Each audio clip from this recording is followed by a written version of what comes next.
The plain of central Greece is thick with dust. 40,000 Roman legionaries stand waist-deep in ditches, digging as if their lives depended on it.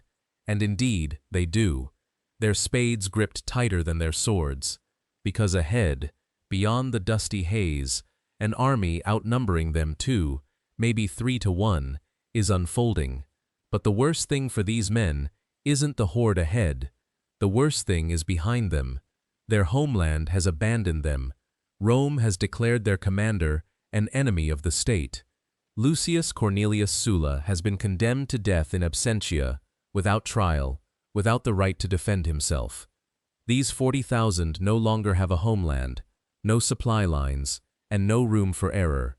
If they lose here in Greece, the enemy will slaughter them.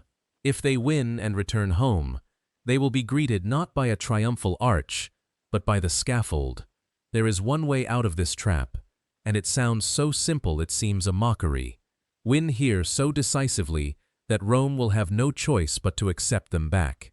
To understand how the finest military machine of its era ended up as a band of outcasts, we must go back a few years to Rome itself.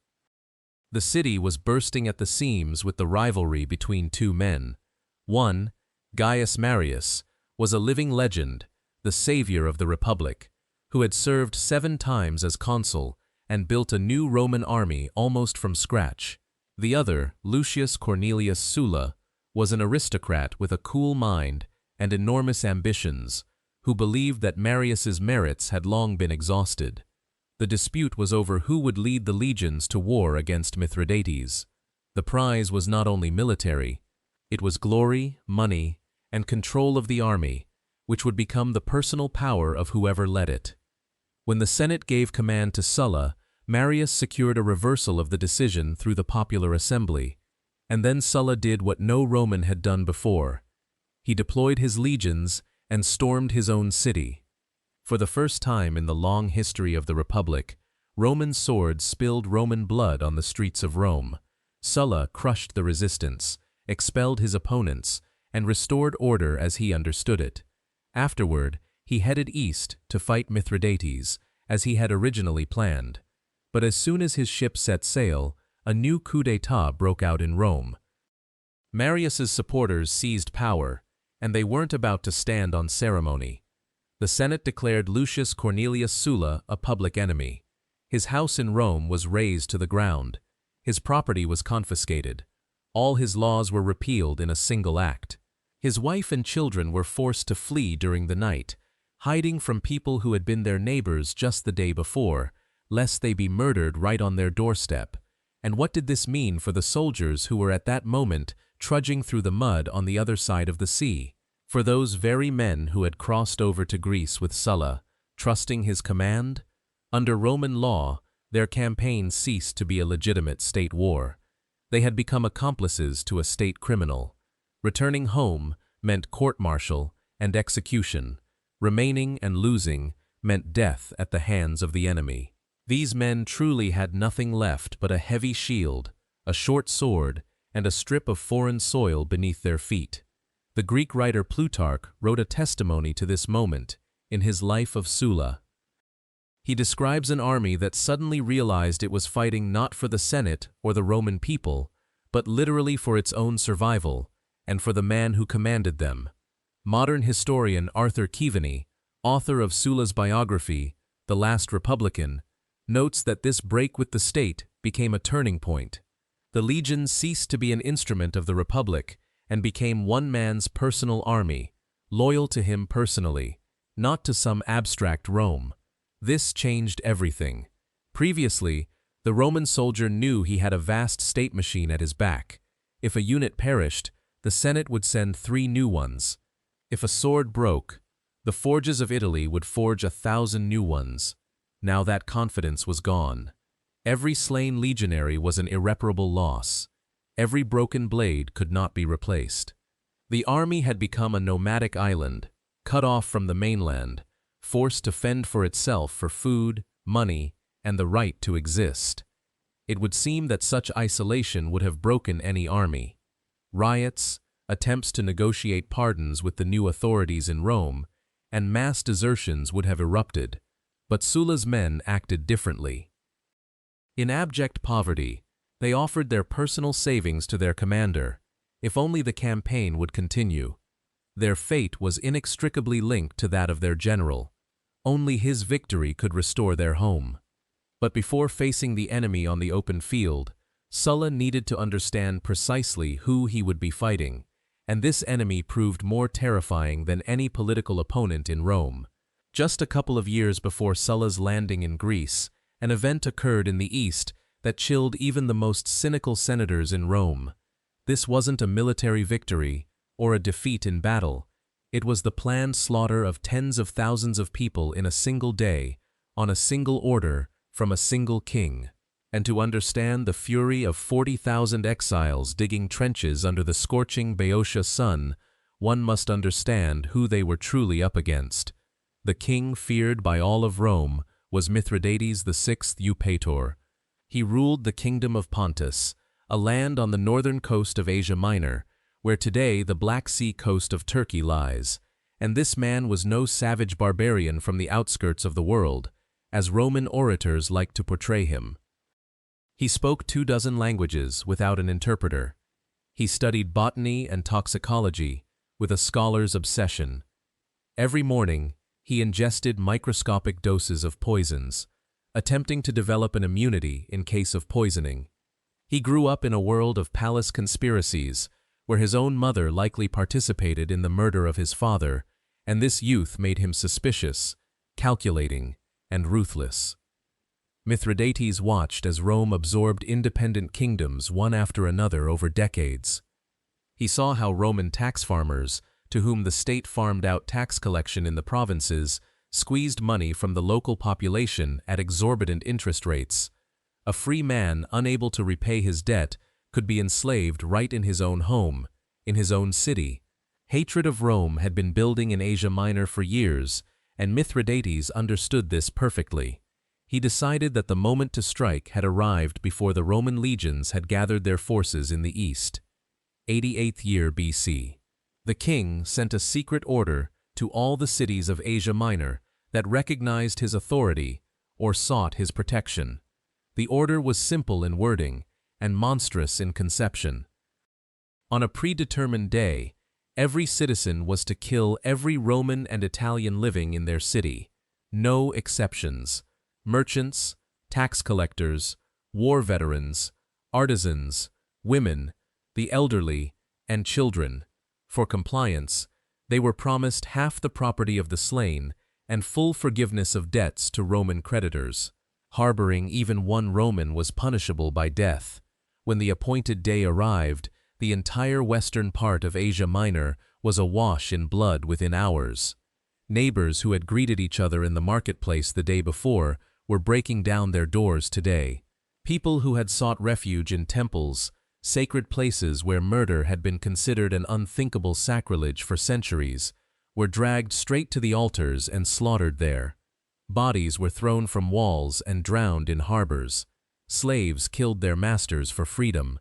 Debtors slaughtered their creditors to settle their debts and destroy their promissory notes in a single blow.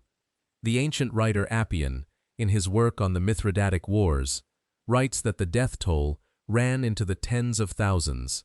Other ancient authors cite even higher figures, up to 150,000 dead in a single day.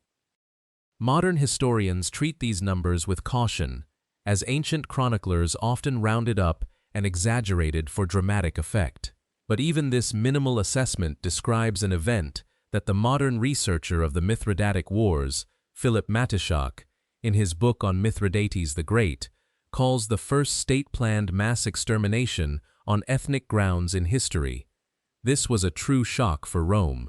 The Republic was accustomed to losing soldiers on the battlefield. It was not accustomed to having its citizens slaughtered like cattle right in their own homes, in peaceful cities where, just yesterday, ordinary trade had been going on. Historians call this event the Ephesian Vespers, by analogy with later massacres in European history, although contemporaries use different names. The essence remains the same. Mithridates crossed the line beyond which diplomacy ended forever. He showed the entire Eastern world that Romans could be killed by the thousands with impunity. At least, that's how it seemed to him at the time. Immediately after this massacre, the king didn't wait for Rome to gather an army against him. He threw a massive force into Greece, and many Greek cities, including the great Athens, city of philosophers and orators, opened their gates to him as a liberator from Roman oppression. Mithridates promised the Greeks debt relief, freedom from Roman taxes, and a new era of prosperity under his protection. This, of course, was merely a temporary exchange of one master for another, simply more generous in his promises. But the people, exhausted by decades of Roman exploitation, believed him. An Athenian philosopher and politician named Aristion even led a pro-Rumidate coup in the city and became a local tyrant, relying on Pontic garrisons. It was into this reality that Lucius Cornelius Sulla landed with his 40,000 exiles. His expedition was never a simple military campaign for trophies and glory. It was a punitive operation for the tens of thousands of compatriots killed. Every legionary knew one simple thing about this enemy: the Pontians did not take Romans prisoner. Falling alive into Mithridates' hands meant a slow and painful death. Historians describe how captured Roman officers had molten gold poured down their throats, a cruel mockery of Rome's greed for the wealth of others. Sulla faced an enemy with unlimited funds from all of Asia, a fleet that dominated the Aegean, and seemingly endless reserves of men. Mithridates could afford to lose entire armies and simply raise new ones. Sulla had no such luxury. He had only what he had brought with him on his ships, and no way to replenish them. 40,000 men against a king who had just proven himself willing to resort to any cruelty for victory. And it was with this understanding that Sulla led his army deep into a hostile, war-ravaged country, where every step would have to be paid for in blood, gold, or both.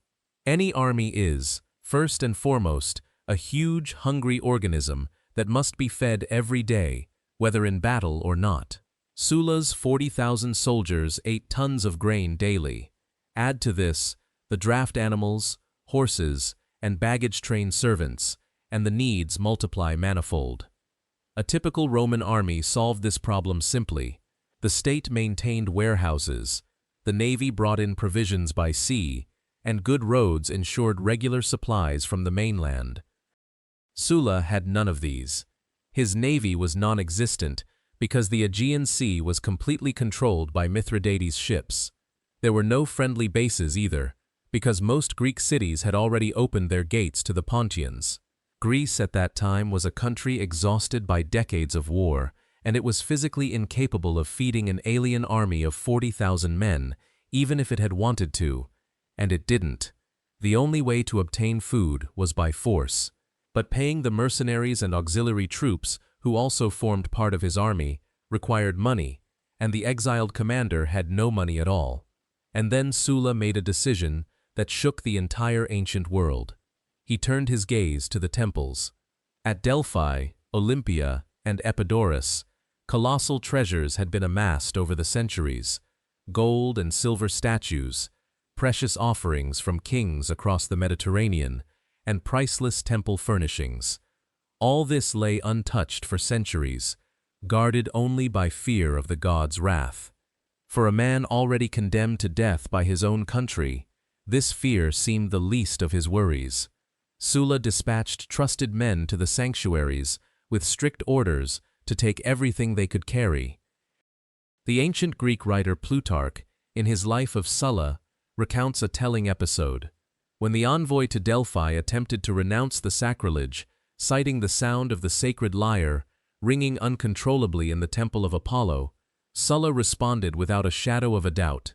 Music, he said, was a sign of joy, not anger, so let Apollo rejoice while the Romans took his gold.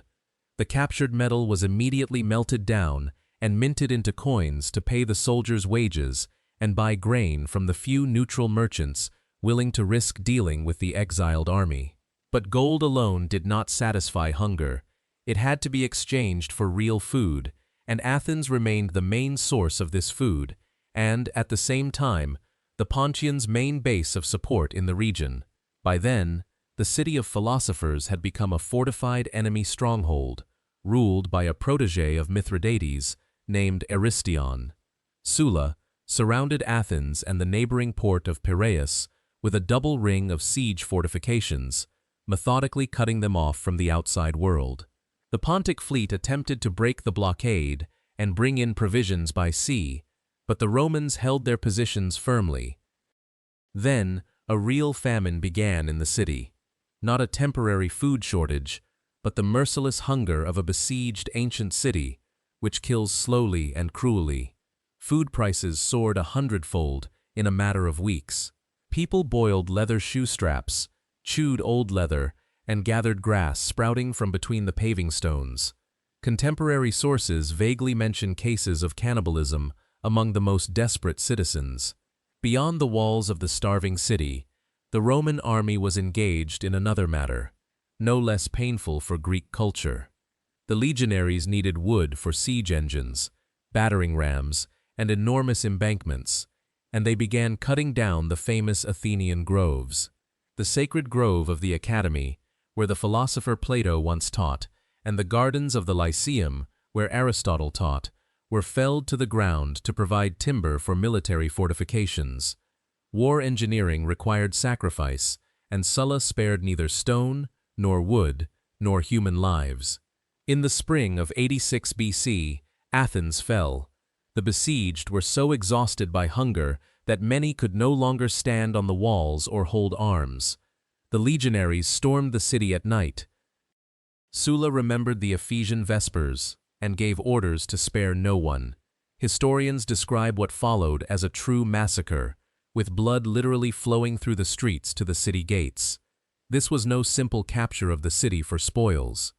It was an exemplary punishment for all of Greece, an object lesson for any city-state that might seek salvation in Mithridates' favor.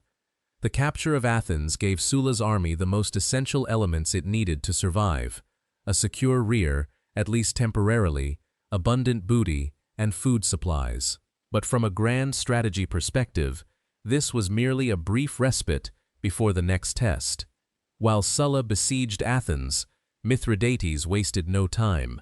In the north, in Macedonia and Thrace, his general Archelaus was assembling a new army, massive in scale, capable of crushing Sulla's exhausted legions, not by cunning, but by sheer force of arms. Emerging from the ruined but conquered city, Sulla led his men north, into a region called Boeotia. Modern historian Robin Waterfield, author of a study of the Roman conquest of Greece, details how this plain, wedged between mountain ranges, proved the ideal location for a decisive clash, drawing both armies almost against their will. There, among the rocky hills, lay a city called Chaeronea, and it was there that the two armies now moved, each believing it would impose the rules of the coming battle on the other. The plain near the city of Chaeronea greeted the Roman vanguard with a sight capable of breaking the will of even the most seasoned veteran. Below, as far as the eye could see, the enemy camp stretched.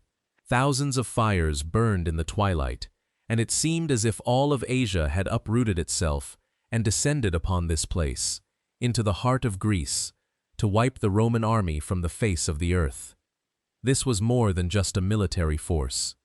It was a migration of peoples under the command of one man, a Pontic general named Archelaus.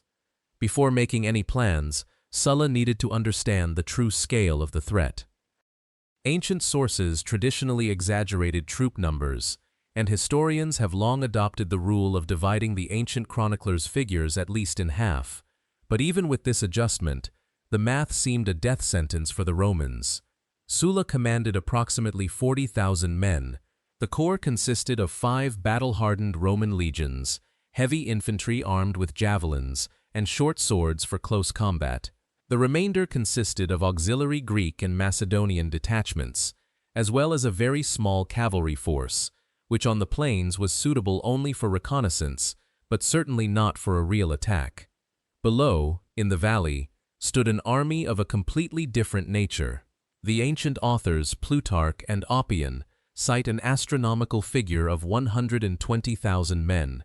Modern researchers, including the British historian Adrian Goldsworthy, author of a massive history of the Roman army, In the Name of Rome, tend to a more conservative estimate of the fighting strength, somewhere between 60 and 80,000 warriors. But even by the most conservative estimate, the Pontians outnumbered Sulla by 1.5 to 2 to 1.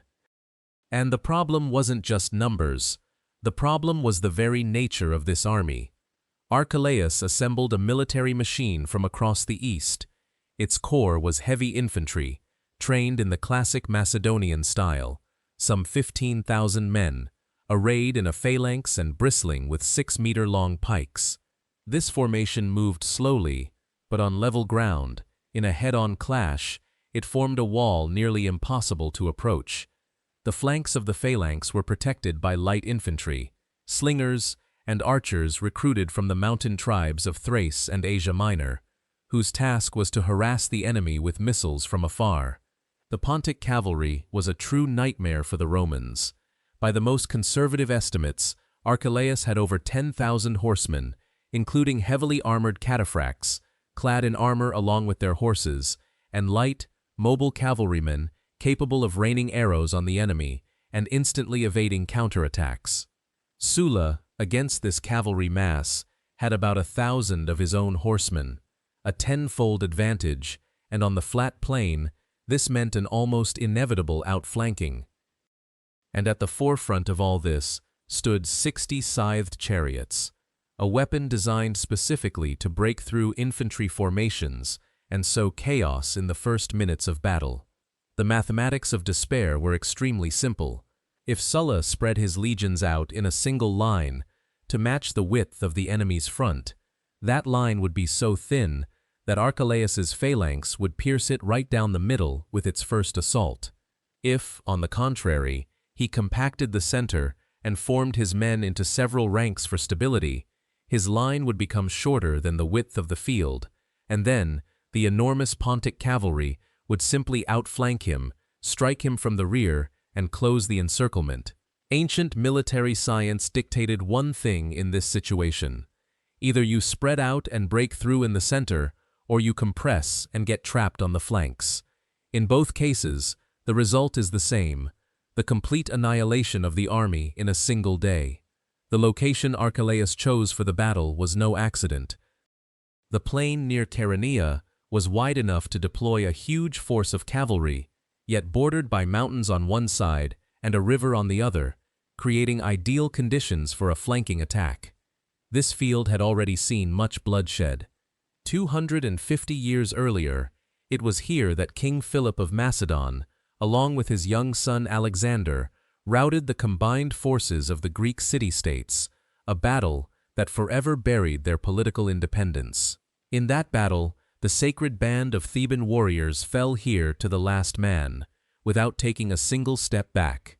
The land of Chaeronea was vividly aware of what happens to those who lose a battle on this plain. Sulla stood on the rise, looking down at the table-flat valley below, knowing that a classic battle here would mean certain death for his army. But instead of seeking a solution through reorganizing his troops or praying to the gods of war, a completely different plan began to take shape in his mind. If the land itself was working for the enemy, then the land itself had to be changed. It was an idea unthinkable for a Roman aristocrat of his era, but it offered the only mathematically possible path to saving 40,000 men who no longer had the right to lose. Sulla couldn't flee to the mountains. The army was dragging a heavy baggage train and, without adequate supplies, couldn't maneuver for long. Camping on the high ground and simply waiting would also mean death, as the Pontians would quickly cut off any supply routes. There was only one option: to accept battle here and now, on the plain, which was ideally suited to destroying his army. The Roman soldier of that era was more than just a warrior. Every evening after a grueling march, legionaries would construct a fortified camp, a ditch, an earthen rampart, and a palisade with their own hands. They were adept at constructing a temporary fort for overnight stays. But it was one thing to arrange a camp for the night, and quite another to reshape the entire landscape of a future battlefield, right in the face of a superior enemy army. When Sulla gave the order to begin large-scale earthworks on the flanks of the position, a murmur swept through the legionary ranks.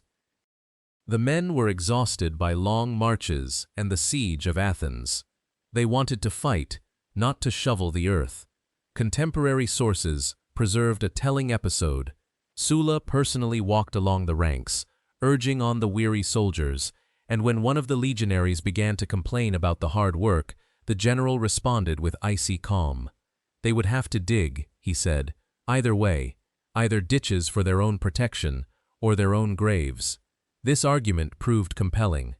Plutarch, in his Life of Sulla, cites this phrase as the turning point, after which the soldiers took up their tools without further protest, realizing that their general meant business. The task was unprecedented for a field battle of the time. The open plain had to be artificially narrowed, depriving the Pontic cavalry of its main advantage, space for acceleration and flanking. On both edges of the future position, where the ground was most level and suitable for a mounted attack, the legionaries began digging long, wide trenches. These weren't hastily dug ditches. These were full-fledged engineering works. Deep ditches with steep walls that a horse with a heavily armored rider on its back was physically unable to negotiate.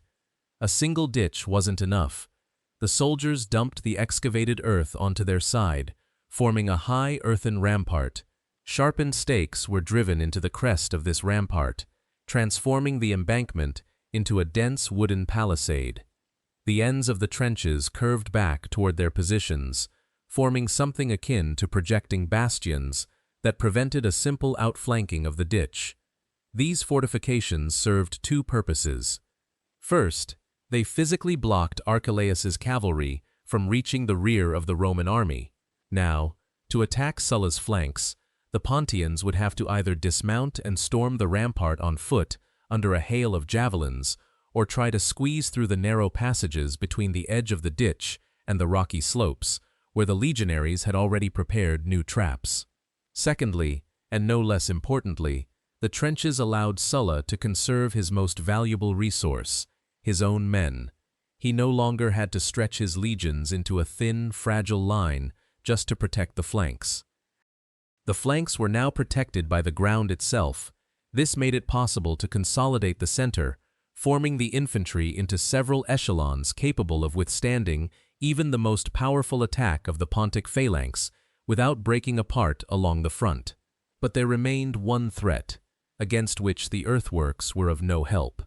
The famous scythed chariots, a weapon that attacked in a straight line and was unfazed by flanking terrain, were expected to descend directly on the center of the Roman position. Here, Sulla employed another ruse. In front of their main formations, in the direction of the expected chariot attack, the legionaries drove rows of short, thick stakes into the rocky ground and carefully camouflaged them with dry grass and a layer of dust.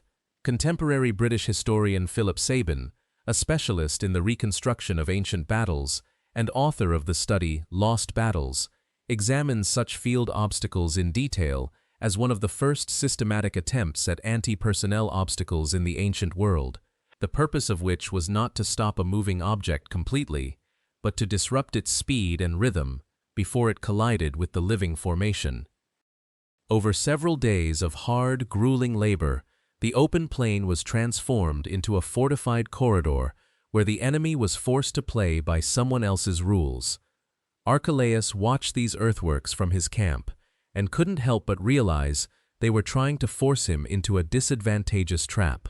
But he still believed in the overwhelming mass of his troops, the might of his cavalry, and the destructive power of his war chariots, which had never failed the eastern commanders. The ground was prepared. The flanks were protected by ditches and ramparts.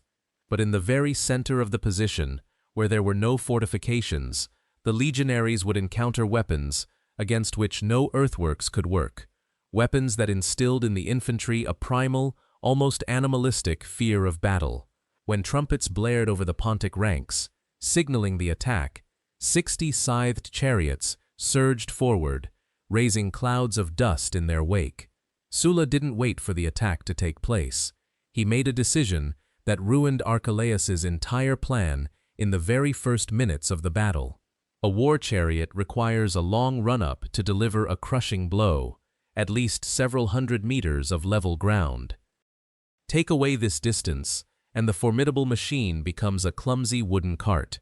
Lucius Cornelius Sulla knew this principle by heart. Archelaus lined up his chariots, assuming the Roman infantry would stand still, huddled behind their shields, as any defending army of the time did. But the legions of the front line, upon seeing the enemy's horses move, rushed forward themselves. It seemed almost suicidal, but the calculation was precise, down to the last step. By closing with the enemy at a decisive pace, the Romans cut the chariot's acceleration distance in half. The horses simply didn't have time to reach the breakneck speed at which a heavy chariot could break through the line. Instead of a crushing ram, the Pontic charioteers encountered a tense, unconvincing collision.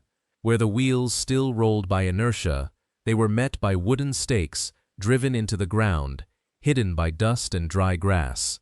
Horses stumbled, axles broke, and wagons overturned before they even reached the front ranks of legionaries. The few teams that managed to break through the traps encountered a discipline that proved more terrifying than any fear.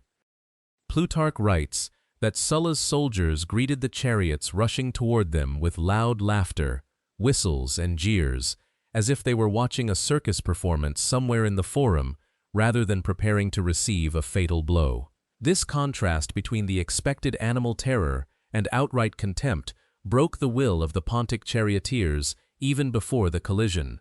As the surviving chariots approached, the centurions gave the order, and the dense cohorts instantly parted, opening up empty corridors within the formation. The horses, maddened by the pain and noise, instinctively rushed to the very places where there were no closed shields. The vehicles flew through the ranks of legionaries, aimlessly slicing the air with their scythes, and as soon as a chariot found itself inside such a corridor, the soldiers from the flanks pelted it with javelins, hamstringed the horses, and dragged the drivers to the ground. The weapon on which Archelaus had placed so much hope turned into a farce. The surviving teams turned back and crashed into their own advancing infantry, breaking the formation before the Pantine phalanx could engage. But the dust from the wrecked chariots had not yet settled when the real threat loomed. A solid wall of bronze and wood, the famous copper shields of Archelaus, rolled straight toward the Roman center, marching at a measured pace. 15,000 heavy infantry, trained in the Macedonian style and armed with 6-meter-long pikes, rolled forward. The first 5 ranks held their spears horizontally, and each successive rank advanced forward, creating a veritable forest of steel spearheads at the front. Even if a legionary deflected one spear, 3 more would immediately appear in its place. When this massive force began to move, the ground of Boeotia literally trembled beneath their feet. The legionaries braced their enormous shields against the steel spikes and began the grueling, terrifying task for which they had been trained for years. The task seemed nearly impossible: to break through the palisade of pikes into the inner circle, where the phalangites were vulnerable. Sources describe how the Romans grabbed the tips of enemy spears with their left hands, deflecting them to open the way for their comrades, while others hacked at the shafts with their swords, depriving the phalanx of its main sting. Every step forward required incredible effort, and the ground beneath their feet quickly turned into a slippery mess of blood and splintered wood. An hour into the battle, no one on the plain knew who was winning. The dry earth, trampled by tens of thousands of feet and hooves, rose into the air like a thick yellow curtain, and the sun over the valley dimmed. Neither Sulla nor Archelaus could see the entire field anymore.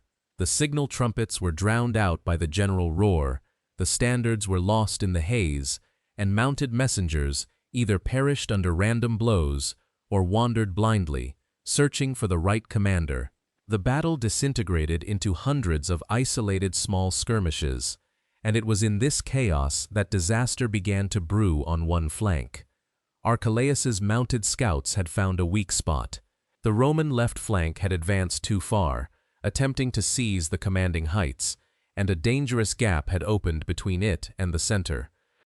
Thousands of iron-clad cataphracts emerged from the gray shroud of dust like ghosts and charged straight into this breach, cutting off Legate Hortensius and part of his army from the main force. The detachment found itself pinned against the rocky slopes, surrounded on all sides.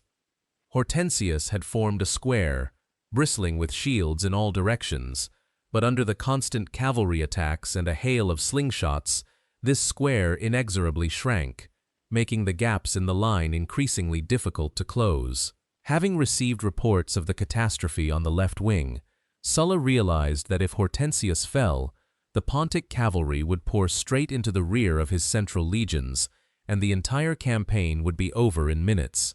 He took his last reserves, 5 infantry cohorts and the cavalry of the right wing, and personally rode across the battlefield to the rescue on his famous white horse. His bright silhouette in the gray dust was a perfect target for every enemy archer, but Sulla was more concerned about his exhausted soldiers seeing their commander at their side, sharing this land and this death with them. The arrival of Sulla with his reserves had an unexpected effect. Hortensius's exhausted men, seeing the white horse, raised a furious cry and charged the enemy with renewed vigor. The fresh cohorts crashed into the flank of the Pontic cavalry, overturning them. The heavy cataphracts, trapped among the boulders, lost speed and fled in panic.